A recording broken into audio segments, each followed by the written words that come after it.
Ayan guys, maganda ang panahon ngayon. So, ayan. Galing dyan yung nagbigay sa akin ng bread. Si Ate Ann, from Ate Ann. So, pakita ko sa inyo guys, yung bread na binigay niya.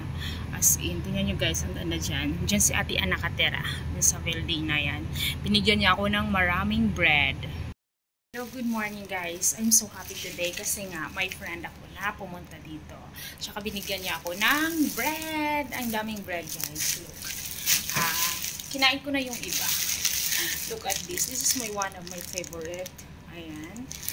Tapos, of course, ito also, diba? Bread. Diba? Ang dami guys. Ang daming bread. And then ito pa. Ayan. So, lagi niya talaga ako binibigyan ng bread ni ate. Diba guys? Ito masarap siya. Bigay ito ni ate, yung kapitbahay ko. This is from my neighbor. She gave this to me. And it's a lot guys. Tingnan naman.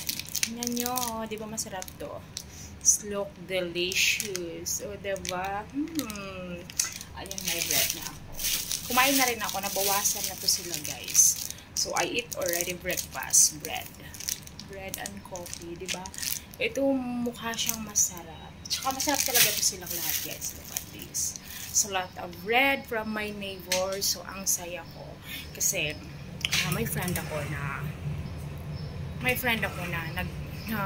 alam mo yun, mag-message tapos, hey, I will give you bread, come down, and I will give you bread. Ganun po siya.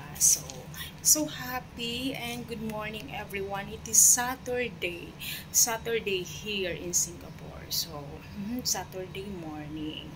Kumain na ako ng bread na to. Dami kong bread, diba? Sana all. O siya, yun lang po yung chismis ko guys. Thank you for watching and please subscribe to my channel. I love you all. Bye-bye!